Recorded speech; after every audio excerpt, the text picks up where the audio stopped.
Good morning, everyone. This is part two of our news and notes segment. And because, again, this is what I kind of have to do right now.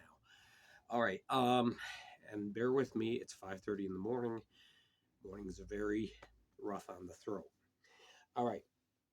So what I have left to talk about that I did not talk about in the first segment is our trades that happened yesterday and one other important news note.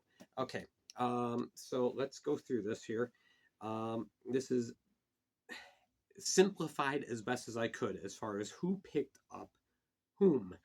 All right. I think everyone did well. I think they bettered themselves through the trades. We don't normally see this much trade activity on the deadline day.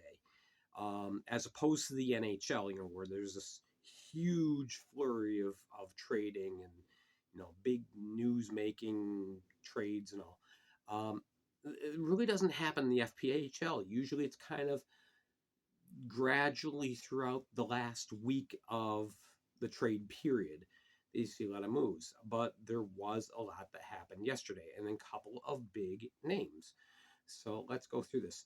All right. First of all, only one player picked up, but I think the team that did the best, I think the biggest winner, if you will, is the Baton Rouge Zydeco by picking up Sammy Bernard from the Columbus River Dragons in exchange for Brody Thornton. Now, it hurts to get rid of a player that's as good as Thornton and has as much potential. Obviously, he is going to be a big addition to Columbus, both with offense and defensive production. River Dragons really have been kind of underperforming this year, and some of that has to do with injuries, but they just haven't been the team that they thought they were going to be. They're still a good team, but at the beginning of the year, everybody was thinking Columbus was going to have another season like they did last year, where they, single-digit losses, and it just hasn't happened. So anyway, the Zydeco, they sent Brendan Colgan to Watertown. Colgan had become kind of disenchanted in Baton Rouge, wanted out, and team obliged him. But Baton Rouge, in the meantime, now they had Billy Phillips and a college goalie. Not ideal when you're fighting for a playoff spot. They're in the middle of the pack right now. So having a solid tandem now of Bernard and Bailey Stevens, excellent job by them. I think this really helps them big time. All right. Another winner. It was just a 1-for-1 trade. It was the Carolina Thunderbirds picking up Olivier Baudin from the HC Venom. They send Danique Drouin to the Venom. And again, Drouin, excellent player. I think he's got a ton of upside. But as Carolina looked at things, they said, okay, we're doing good, but we still need something else. We need more of a presence on the blue line, and that's what they got. So they filled the need. They have an easier time finding players to contribute offensively than defensively. So this was a big, big ad for them. All right. I think the Rockers are winners.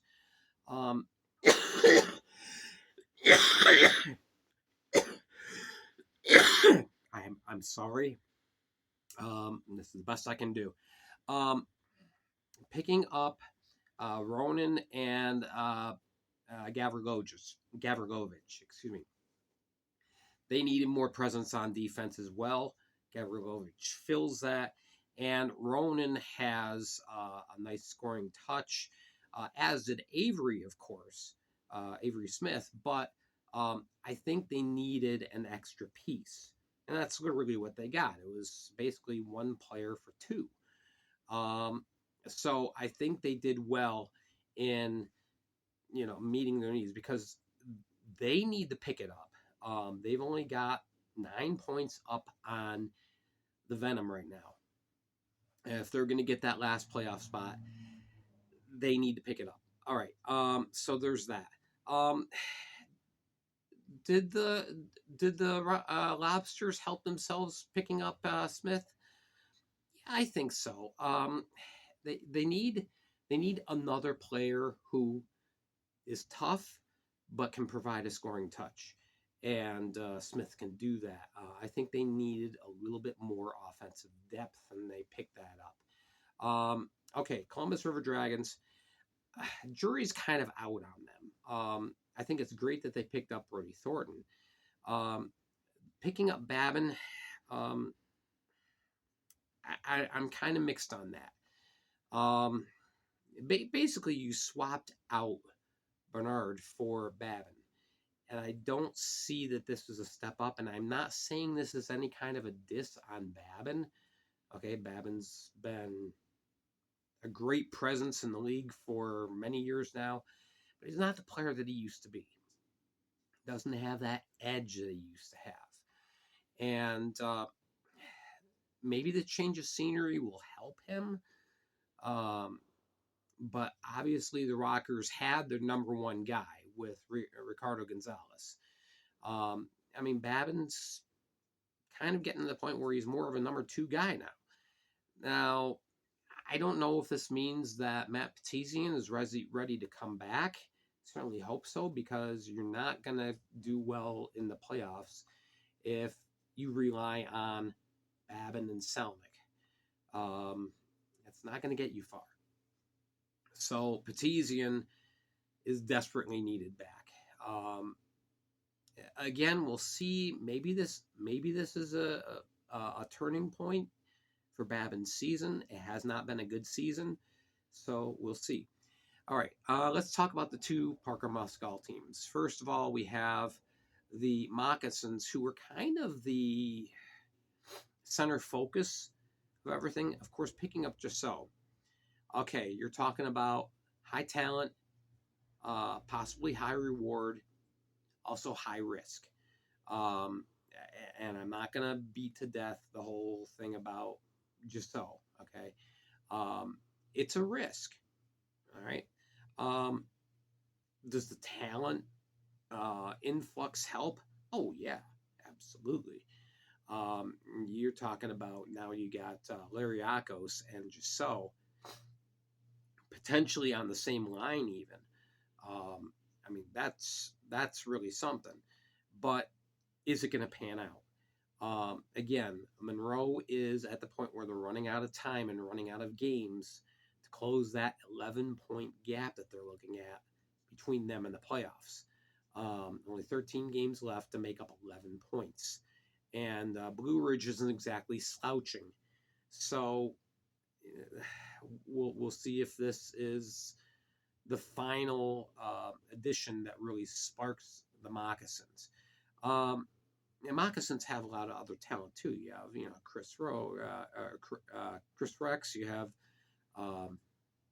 what do you got? You got Hugo Koch. You got, Hugo Koch.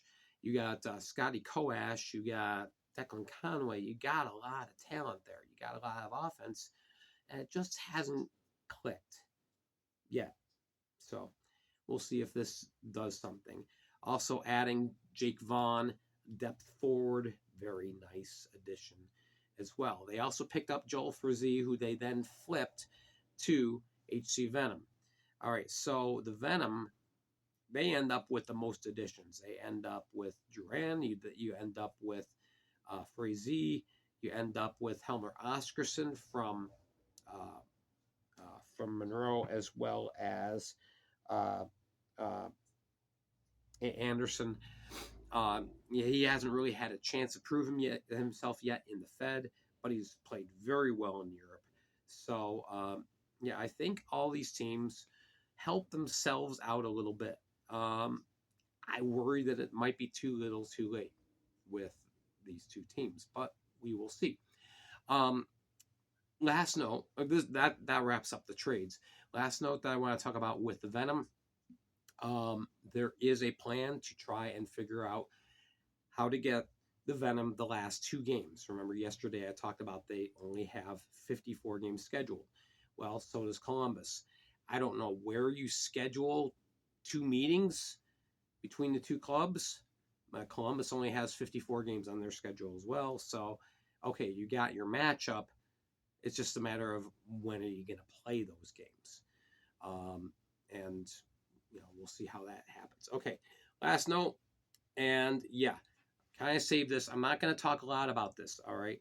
But a lot of people asked, where are the suspensions? Where are the suspensions? Oh, they're coming. Believe me. Believe me, they're coming. And Binghamton fans and Blue Ridge fans, you're not going to be happy. All right. There's going to be a lot of suspensions. There is going to be a lot of fallout from what happened this weekend because it wasn't just from Sunday's game. Okay. We're looking at the whole weekend. The whole weekend was pretty rough. And so, anyway, there's a lot of video that the league needs to go over to review everything. They may say, okay, we might be considering a suspension against so and so. Let's look at the footage that involves just this person, and there's a lot of material. All right, so don't expect any announcements on suspensions until probably Wednesday. Again, they're coming, and there will be a lot of them. And there will be a lot of outcry afterwards, and this is ridiculous, and the officials don't know what they're doing, and blah, blah, blah, blah, blah. All right. Again, I'm not going to get into the incidents because the video footage is out there. It went viral. You all have seen it. You all know what happened. All right. Nobody's going to be happy with this. That's just the way it is.